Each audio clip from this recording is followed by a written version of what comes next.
Hello Amigos. So Amigos మా ఇంట్లో కోళ్ళు పెంచిన వాళ్ళు కొంచెం జాగ్రత్తగా ఉండండి. ఎందుకంటే నాకు జరిగినట్టే మీకు జరగకూడదు. నాకు దాన్ని చూస్తే ఒక్కసారి గుండె ఆగిపోయిందనమాట. సో కోళ్ళకి మేత వద్దని వెళ్ళాను. అక్కడ చూస్తే పావుంది. ఒక్కసారిగా అసలుకి నాకు చెమటలు వచ్చేసినాయి. సో కొంచెం ఏమరపాటుగా ఉన్నానా అక్కడ కోడి పిల్లలన్నీ చనిపోయి ఉండేవి. సో టయానికి వచ్చాను కాబట్టి బతికిపోయాయి అనమాట. కొంచెం ఉంటే కిందే ఉన్నాయి కోడి పిల్లలు కూడా. సో మీరు కూడా ఇంట్లో కోళ్ళని పెంచితే కొంచెం జాగ్రత్తగా ఉండండి. షెడ్ క్లీన్ చేస్తూ ఉండండి మీరు అందరూ. సో కోళ్ళను పెంచే ప్రతి ఒక్కరు తెలుసుకోవాల్సిన విషయం ఇది.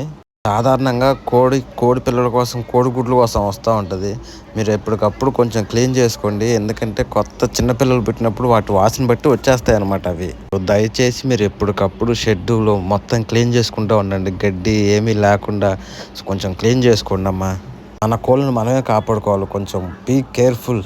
అండ్ ఇంకోటి ఏంటి అంటే నాకున్నదే కొంచెం ప్లేసు. ఆ కొంచెం ప్లేస్లో ఆ పావుని నేను కూడా చూడకపోయాయంటే అసలుకి ఇంట్లో చిన్న చిన్న పిల్లలు ఉన్నారు. అది తలక ఎట్టబెట్టిటంటే మనుషులు అందుతారు. కొంచెం జాగ్రత్తగా ఉండండి. అప్పటికి నాకు గిన్నె కోడి సిగ్నెస్ ఇస్తుంది. సో గిన్నె కోడి వలన అన్ని లాభాలు ఉన్నాయి.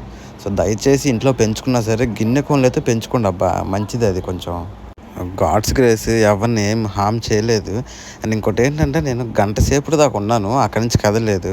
బట్ ఎప్పుడైతే పాములు పట్టేవాడు వచ్చాడో వాళ్ళ స్మెల్ చూసి వెళ్ళిపోయిందమ్మా.